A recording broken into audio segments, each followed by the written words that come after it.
भगवान महादेव के सती स्वरूप के महिमा को जीवन में थोड़ा उतार रहे थे। और आपको कहता चलूं, भगवान महादेव ने इस कथा को स्वयं गाया है, ऐसा एक पक्ष है। और मैं उसको याद करता रहता हूं। महात्मा सूत ने गाया है, 88,000 साधु महात्मा को सुना रहे हैं। सवाल करते हैं शौनक जी, अरे संवादी कथा है, जिज्ञासा बुद्धि से सवाल है और प्रेम बुद्धि से उत्तर है। उसी में एक विषय आया है, कथा को शिव महिमा में ही रखा जाए। दक्ष भगवान महादेव के ससुर हैं, ये बात कल कथा में थोड़ा कह रहे थे, बिना किसी भूमिका के कथा में। भगवान महादेव पूज्य हैं, रिश्ते से भी, पद से भी और भगवत्ता से भी। वो दामाद भी हैं, महादेव भी हैं और अविनाशी भी हैं। वहां बहुत यज्ञ का ध्वंस हुआ है, यानी यज्ञ को, ऐसी यज्ञ को जो भगवान के प्रतिकूल हो, जिस यज्ञ में भगवान की महिमा ना हो, उसका ध्वंस होता है। लोगों ने बहुत चर्चा करी है प्रभु। फिर थोड़ा ये 3 शब्द वहां आए हैं।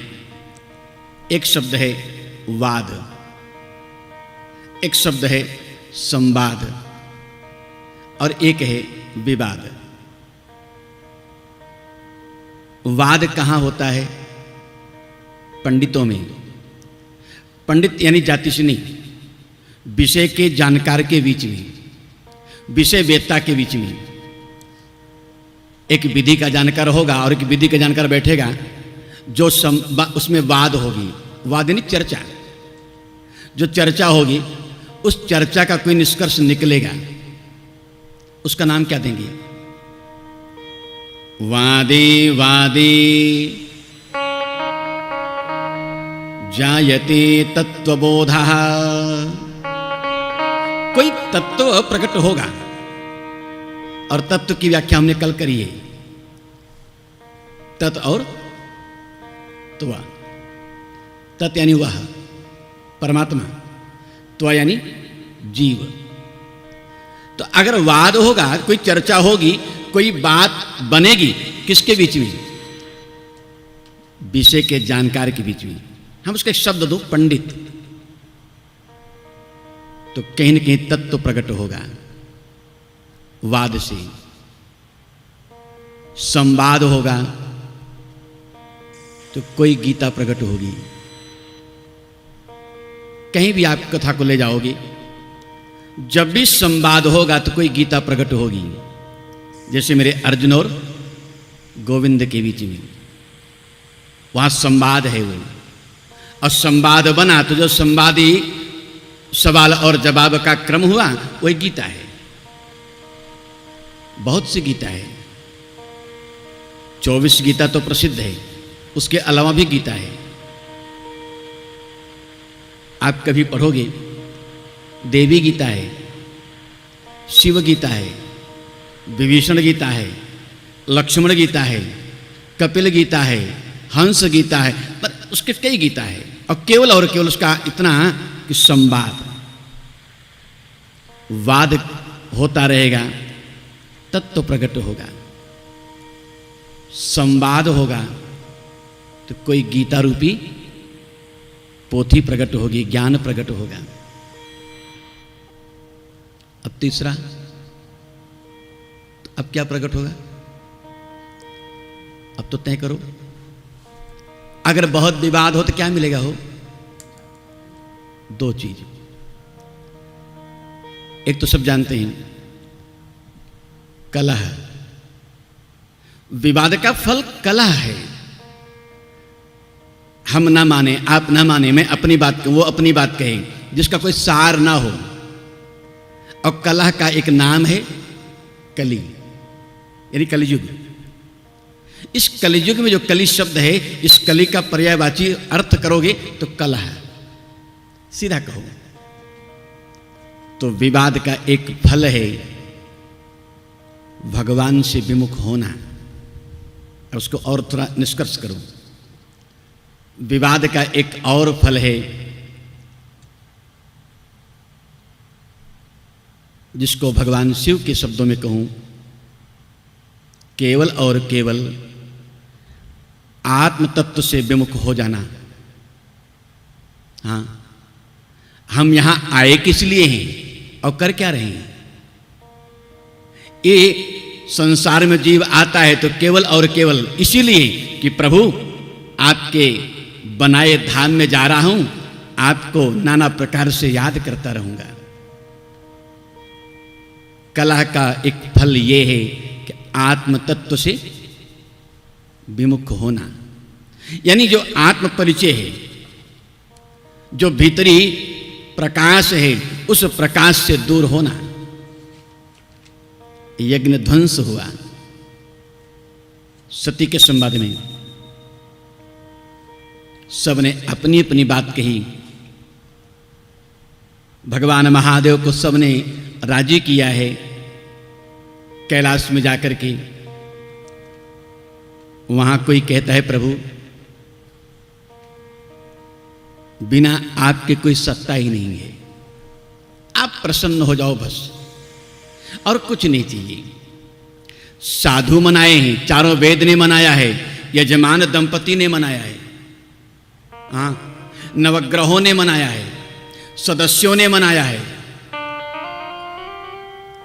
और तो और अग्नि नारायण ने मनाया है। और आजकल एक बात कही जाती है ना, जितने मुंड हैं उतनी मति है। मुंडे मुंडे मतिर्भिन्ना। पर कैलाश की एक ये छवि अलग है।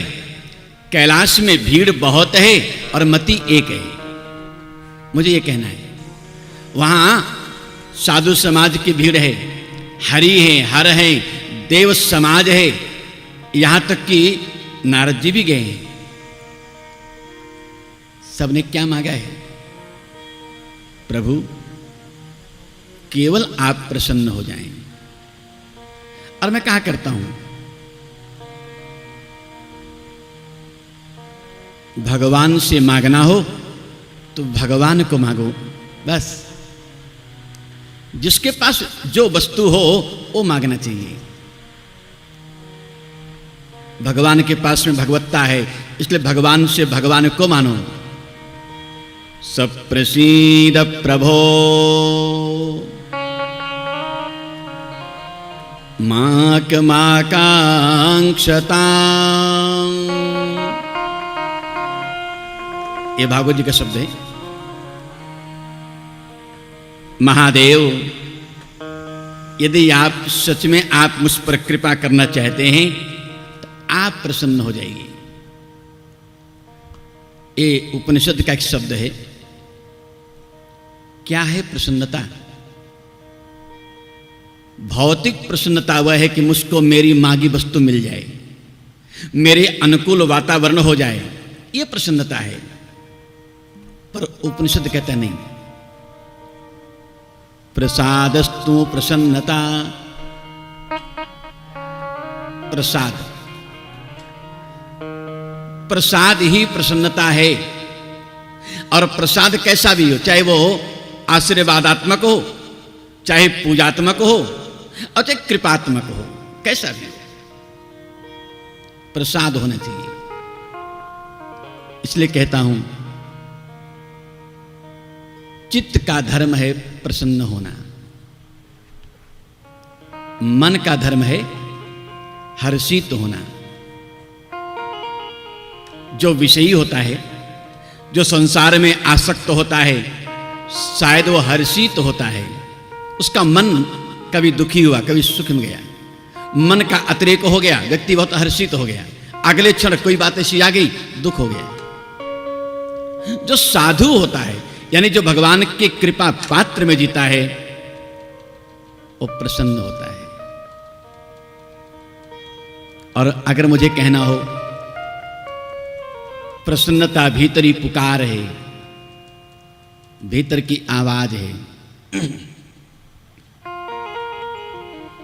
यहां कुछ लोगों ने अपनी अपनी बात कही है। वाद करने से तत्व का बोध होता है, संवाद करने से कोई गीता प्रकट होती है, विवाद करने से व्यक्ति आत्म विमुख होता है। इस बात को मान करके दक्ष भगवान महादेव से प्रार्थना करते हैं, प्रभु बहुत हो गया, आप अपना लीजिए। भगवान शुक्राचार्य आए हैं। ये अद्भुत प्रसंग है। कथा बहुत विस्तार की वहां है, उसको मैं सार में कह रहा हूं। दधीची महात्मा हैं, भगवान महादेव से प्रेम बहुत है। और एक कहना भी चाहिए, सबको सब वस्तु ना मिलनी चाहिए न देनी चाहिए।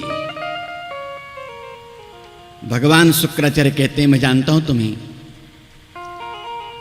आज मैं तुम्हें एक मंत्र दे रहा हूं, और उस मंत्र की उपासना करोगे, पूजा करोगे, जप करोगे, भगवान महादेव की कृपा मिलेगी। मंत्र क्या है? बहुत प्रसिद्ध है वो। त्र्यंबकं